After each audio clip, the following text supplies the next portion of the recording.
Ahmedabad airport પર ફ્લાઇટનું emergency landing કરવું પડ્યું. દિલ્હીથી મુંબઈ જતી ફ્લાઇટનું ઇમરજન્સી લેન્ડિંગ કરાવવામાં આવ્યું. ફ્લાઇટમાં બોમ્બ હોવાની ધમકી મળતા ઇમરજન્સી લેન્ડિંગ કરવું પડ્યું. ફ્લાઇટ લેન્ડ કરાવી બોમ્બ સ્ક્વોડ અને ડોગ સ્ક્વોડે તપાસ શરૂ કરી છે. ફ્લાઇટમાં તપાસ સાથે તમામ મુસાફરોનું પણ ચેકિંગ કરવામાં આવ્યું છે. અકાસા એરની ફ્લાઇટ QP 1719ની ઇમરજન્સી લેન્ડિંગ કરવાની ફરજ પડી. ફ્લાઇટમાં 186 મુસાફરો, એક બાળક અને 6 ક્રૂ મેમ્બર સવાર હોવાની પણ માહિતી મળી છે.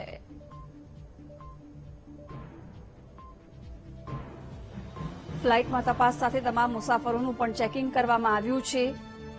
અકાસા એરની ફ્લાઇટ QP 1719નું ઇમરજન્સી લેન્ડિંગ કરવામાં આવ્યું. ફ્લાઇટમાં 186 મુસાફરો, એક બાળક અને 6 ક્રૂ મેમ્બર પણ સવાર હતા. અમદાવાદ એરપોર્ટ પર આ ફ્લાઇટનું ઇમરજન્સી લેન્ડિંગ કરવામાં આવ્યું છે. દિલ્હીથી મુંબઈ જતી ફ્લાઇટનું ઇમરજન્સી લેન્ડિંગ કરવાની ફરજ પડી. ફ્લાઇટમાં બોમ્બ હોવાની ધમકી મળતા ઇમરજન્સી લેન્ડિંગ કરી અને તપાસ કરવામાં આવી હતી. ફ્લાઇટ લેન્ડ કરાવી બોમ્બ સ્ક્વોડ અને ડોગ સ્ક્વોડે તપાસ શરૂ કરી હતી.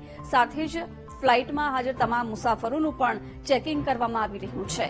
અકાસા એરની ફ્લાઇટ QP 1719નું ઇમરજન્સી લેન્ડિંગ કરાયું. વિગતો સાથે સંવાદદાતા અનિતા જોડાઈ ગયા છે. અનિતા, ફ્લાઇટમાં બોમ્બ હોવાની ધમકી મળતા જ ઇમરજન્સી લેન્ડિંગ કરવાની ફરજ પડી, શું અપડેટ? જી ખાસ તો જે પ્રકારે એરપોર્ટ ઉપર હાલ દિલ્હીથી મુંબઈ જતી ફ્લાઇટ જે છે તેનું ઇમરજન્સી લેન્ડિંગ કરવામાં આવ્યું છે. અકાસા એરની ફ્લાઇટ જે QP 1719ની જે ફ્લાઇટ હતી તેનું ઇમરજન્સી લેન્ડિંગ અત્યારે કરવામાં આવ્યું છે, જેમાં ફ્લાઇટની અંદર બોમ્બ હોવાનું એક બોર્ડ ઉપર ધમકી આપવામાં આવી હતી. એને લઈને આ ઇમરજન્સી લેન્ડિંગ કરવામાં આવ્યું છે. આ ફ્લાઇટની અંદર જે દિલ્હીથી મુંબઈ જઈ રહેલા 186 જેટલા મુસાફરો હતા, એક બાળક હતું અને 6 જેટલા ક્રૂ સભ્યો હાજર હતા.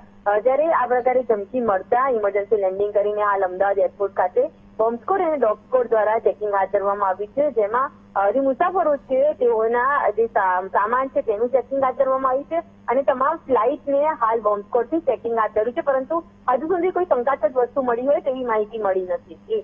બિલકુલ, અને આભાર જાણકારી આપવા બદલ.